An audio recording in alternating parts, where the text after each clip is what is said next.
संत अच्युतानंद जी ने अपनी रचनाओं में स्पष्ट रूप से लिखा कि जब जगन्नाथ मंदिर का प्राचीन बरगद का पेड़ गिरेगा तब यह इस पृथ्वी पर फैलने वाली महामारी का संकेत होगा। यह पेड़ केवल एक वृक्ष नहीं, यह मानवता के अधर्म का प्रतीक है। इसके गिरते ही एक भयावह महामारी इस धरती को अपनी चपेट में ले लेगी।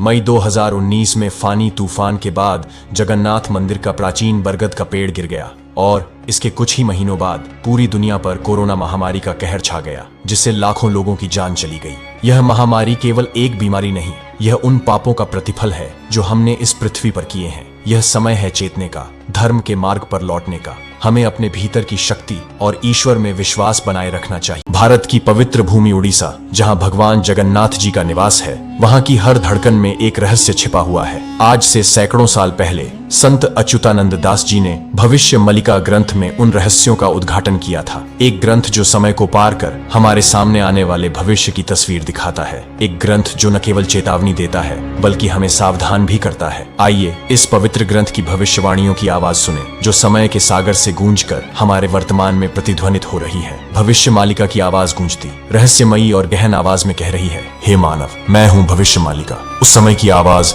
जो सदियों पहले मेरे शब्दों में कैद हो गई थी। मैंने देखा था वह भविष्य जब कलयुग अपनी चरम सीमा पर होगा। धरती कांपेगी, आकाश गरजेगा और चारों ओर छा जाएगा अंधकार। सुनो उस समय की ध्वनि को जो अब तुम्हारे सामने आने वाला है। भविष्य मालिका की रचना के पीछे एक दैवीय प्रेरणा थी। संत अच्युतानंद दास ने ध्यान में रहते हुए उन घटनाओं को देखा जो आने वाले समय में घटित होने वाली थी। उन्होंने भविष्य मालिका में लिखा कि जब मानव अपने धर्म और कर्तव्यों को भूल जाएगा तब प्रकृति अपने प्रचंड रूप में प्रकट होगी। धरती 7 दिनों तक अंधकार में डूबी रहेगी। सूर्य, चंद्रमा और तारे सब लुप्त हो जाएंगे और केवल काली रातों का साम्राज्य होगा। यह अंधकार केवल बाहरी नहीं होगा बल्कि मानव के भीतर की चेतना का अंधकार होगा। जब यह अंधकार मिटेगा तब तुम देखोगे महाविनाश शनि मीन राशि में प्रवेश करेंगे और 7 राष्ट्र जिनके हाथों में हिंसा का खड्ग होगा भारत पर आक्रमण करेंगे। महासमर छिड़ेगा जिसे तुम तीसरा विश्व युद्ध कहोगे। यह युद्ध केवल भूमि का नहीं, आत्मा का होगा। महासमर 6 साल और 6 महीने तक चलेगा। हर ओर विनाश का दृश्य होगा। लोग अपने घर छोड़ देंगे, धरती वीरान हो जाएगी और जंगली जानवर नगरों पर आक्रमण करेंगे। ये वही समय होगा जब प्रकृति अपनी विकरालता दिखाएगी। आगे का वीडियो देखने के लिए चैनल को सब्सक्राइब करें। जगन्नाथ जी के सच्चे भक्त कमेंट में जय श्री जगन्नाथ जी जरूर लिखें।